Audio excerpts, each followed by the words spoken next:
사랑하는 행복한 교회 성도 여러분, 오늘은 토요일입니다. 11월 14일이고요. 우리에게 늘 하나님께서 주시는 은혜가 하루하루 있을 줄로 저는 믿습니다. 최소한 성도라면 하루에 한 번 기도하고요. 하나님을 만나야 되고 성경이 내게 오늘 무슨 얘기를 하는지를 귀 기울여 들으셔야 됩니다. 제가 이렇게 매일 성경을 매일 제작하는 이유는 성도들이 단 10분이라도 하나님 말씀을 듣고 귀 기울이기를 간절히 원해서 그렇습니다. 코로나19의 시대 정신이 없죠. 언제 감염병이 내게 올까? 또 우리 혹시라도 우리 교회 공동체에 오면 어떡할까? 또 내 가게에 혹시라도 이 코로나19 걸리신 분이 왔다 가면 또 2주 동안 문을 닫아야 되는데 어떻게 할까?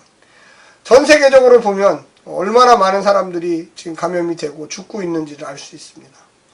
하루하루 초조할 때도 많습니다. 그럴 때 우리가 기도해야 합니다. 그럴 때 하나님 말씀을 들어야 됩니다. 그럴 때 우리가 더욱 복음을 전해야 됩니다. 왜 그렇습니까? 죽은 이후에는 선택할 수가 없습니다. 죽기 전에 내가 예수 따라 십자가의 은혜를 입어 구원을 받을 것인지, 예수님 따라 의의 나라에 갈 것인지, 하나님 나라의 백성이 될 것인지 결정해야 되기 때문에 그렇습니다. 우리 주변에 있는 분들에게 적극적으로 그리스도의 피 묻은 복음을 소개하셔서 하나님 나라의 백성이 되라고, 죽은 이후에도 영생이 있다고 꼭 알려주시기를 부탁합니다. 오늘 우리에게 주시는 매일 성경 역대하 11장 1절부터 23절까지의 말씀입니다. 먼저 성우들이 읽어주는 말씀을 듣고 다시 오겠습니다. 11장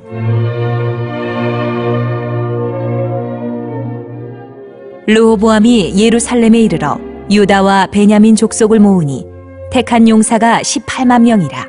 이스라엘과 싸워 나라를 회복하여 르호보암에게 돌리려 하더니 여호와의 말씀이 하나님의 사람 스마야에게 임하여 이르시되, 솔로몬의 아들 유다왕 르호보암과 유다와 베냐민에 속한 모든 이스라엘 무리에게 말하여 이르기를, 여호와께서 이같이 말씀하시기를, 너희는 올라가지 말라.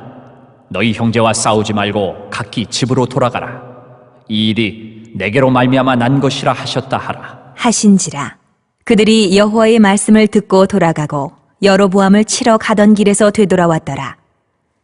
르호보암이 예루살렘에 살면서 유다 땅에 방비하는 성읍들을 건축하였으니 곧 베들레헴과 에담과 드고아와 벳술과 소고와 아둘람과 가드와 마레사와 십과 아도라임과 라기스와 아세가와 소라와 아얄론과 헤브론이니 다 유다와 베냐민 땅에 있어 견고한 성읍들이라. 르호보암이 그 방비하는 성읍들을 더욱 견고하게 하고 지휘관들을 그 가운데에 두고 양식과 기름과 포도주를 저축하고 모든 성읍에 방패와 창을 두어 매우 강하게 하니라. 유다와 베냐민이 르호보암에게 속하였더라.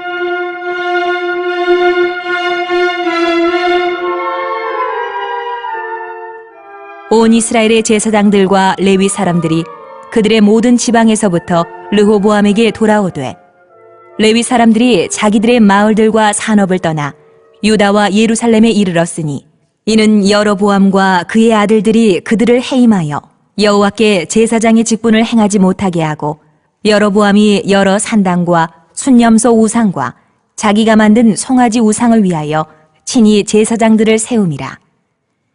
이스라엘 모든 지파 중에 마음을 굳게 하여 이스라엘의 하나님 여호와를 찾는 자들이 레위 사람들을 따라 예루살렘에 이르러 그들의 조상들의 하나님 여호와께 제사하고자 한지라.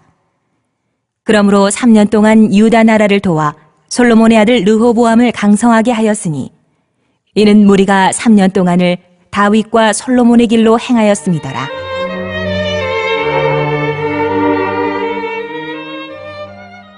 르호보암이 다윗의 아들 여리못의 딸 마할랏을 아내로 삼았으니 마할랏은 이새의 아들 엘리압의 딸 아비하일의 소생이라.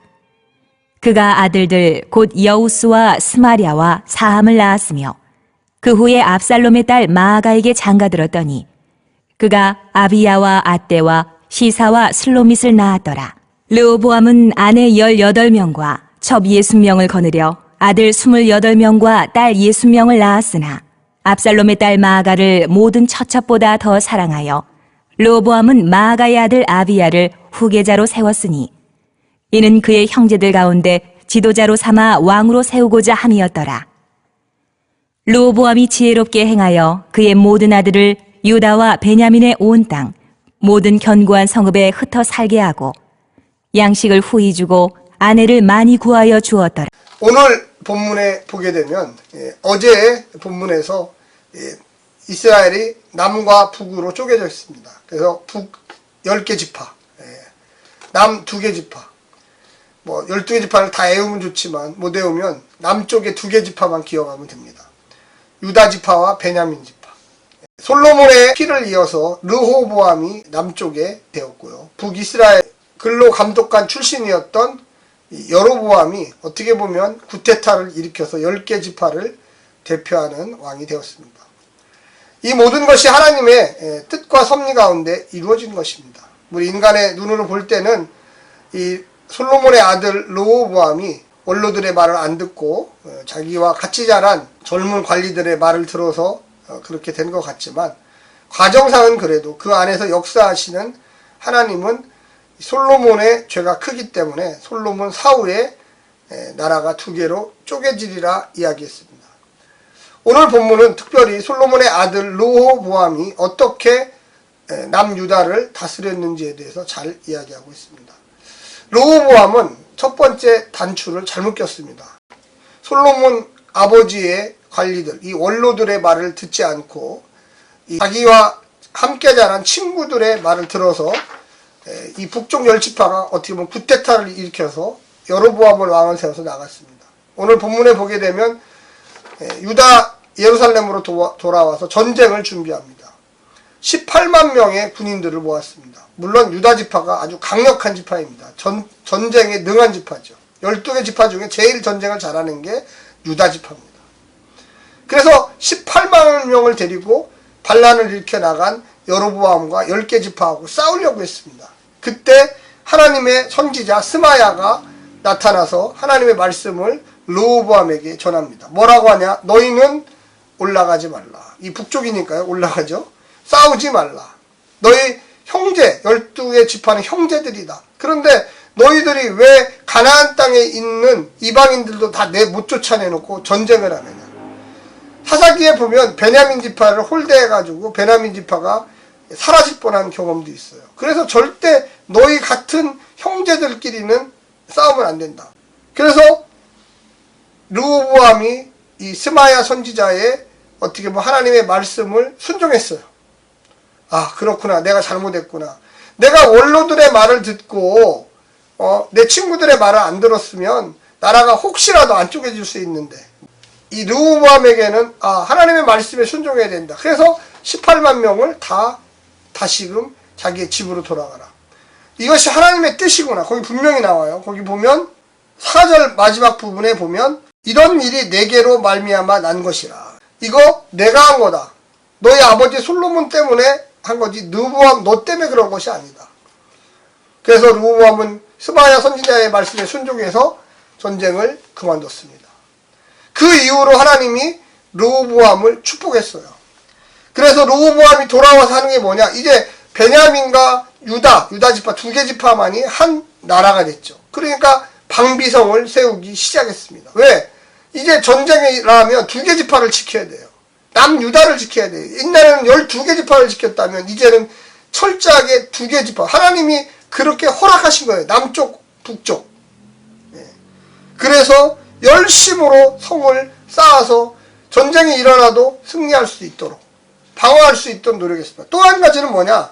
레위인들이 제사장들이 각 12개 지파로 흩어져 있었는데 여로보암이 10개 지파의 왕이 되면서 이 제사장들을 파직시켰어요. 그리고 레위인들을 홀대하기 시작했어요. 그래서 레위인들이 자기들의 직업을 잃고 있다가 다 남쪽으로 남유다 쪽으로 돌아왔습니다. 그들은 직업도 잃었어요. 그런데 남유다의 르호보암이 다 그들을 받아들였어요. 제사장들, 레위인들, 또 그 중에 북쪽에 있었던 북쪽 지파에 속해 있었지만 하나님을 두려워하고 하나님의 말씀대로 살기를 원하는 사람들이 남쪽으로 왔을 때 다 그들을 받아줬어요. 흩어졌던 제사장들, 레위인들이 돌아오면서 이들이 하나님의 말씀을 남유다의 유다 지파와 베냐민 지파에게 열심으로 가르쳤어요. 그래서 제일 마지막 17절에 보면 르호보암을 강하게 하셨으니 이는 무리가 3년 동안을 다윗과 솔로몬의 길로 행하였습니다. 그러니까 율법을 가르친 거예요. 그래서 그들의 정신상태, 머릿속에 우리가 하나님을 열심히 믿어야 되구나. 하나님의 말씀대로 살아야 되는구나. 그러니까 똘똘 뭉쳐서 2개 지파였지만 강한 지파로, 강한 나라로 거듭나기 시작했습니다. 하나님이 그래서 18절부터 23절까지 르호보암의 가족들을 축복하기 시작했어요. 18명의 부인, 60명의 첩, 거기서 나온 아이들이 얼마나 많겠는가. 그 중에 아비야라는 이 후계자, 그러니까 르호보암의 아들 중에 한 사람, 똘똘한 사람을 택해가지고 그 사람을 후계자로 삼았다.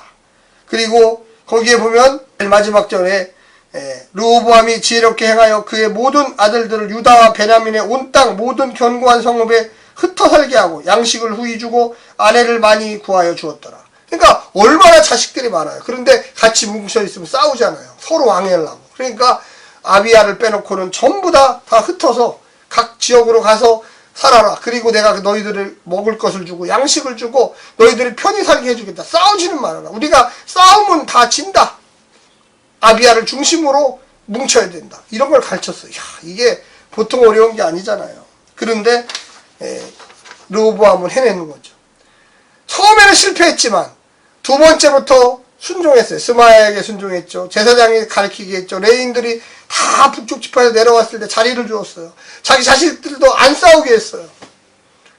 그러니까 하나님이 복을 주시고 강하게 만들고 2개 지파였지만 그들이 온전히 살아갈 수 있는 방법을 하나님이 알려주신 겁니다. 우리는 3가지를 한번 생각해 봅니다. 첫 번째, 자신의 뜻보다 야훼의 뜻을 따른 르호보암. 스마야 선지자가 전쟁은 안 됩니다. 돌아가십시오. 형제들끼리 싸우면 안 됩니다. 네. 그리고 떠났어요. 10개 지파를 다 통째로 넘겨줬죠. 여로보암에게. 그러나 그것이 하나님의 뜻이라면 내가 순종하겠습니다. 두 번째, 산업보다 신앙을 선택한 레위인들. 레위인들도 각자 다 직업이에요. 그것도. 이 성전 관리하고 회당 관리하고 각자 처소의 기도처를 관리하고. 그런데 여로보암이 다 내쫓고 자기가 원하는 사람들을 제사장을 세우고 불법 제사장들이죠. 그래서 다 남유다로 왔어요. 신앙이면 참 힘들어요. 신앙인이 아니면. 그런데 믿음으로 순종하고 남유다에서 율법을 가르쳤어요. 그래서 하나님이 남유다에게 복을 주신 거예요. 세 번째는 하나님보다 우상을 선택한 여로보암. 여로보암은 북10지파의 왕이었죠. 그도 마찬가지로 하나님의 예언자가 세웠어요. 그런데 왕이 되자마자 제사장들을 다 내쫓고 레위인들을 내쫓고 자기 멋대로 산당을 지키기 시작해요. 산당은 우상 숭배하는 곳입니다. 자기 멋대로 제사장을 세워요. 제사장은 아론의 제사장만 세워야 돼. 아론의 아들들만. 그 아론의 후손들만. 그런데 관계없이 세워요. 그리고 또한 자기 멋대로 하나님을 예배합니다.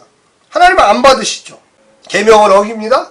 우상 숭배합니다. 누가 그걸 받겠어요? 하나님께서.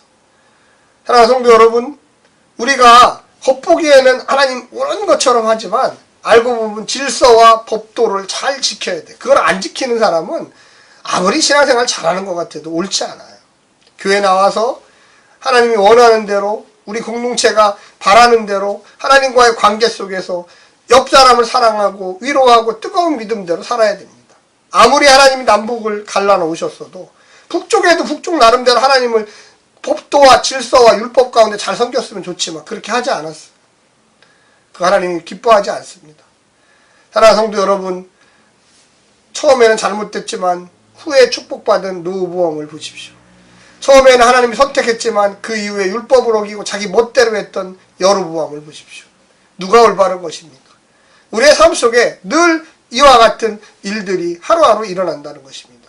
믿음으로 말씀에 순종하면서 믿음으로 계율을 지켜가면서 법도를 지켜가면서 사시기를 간절히 부탁드립니다.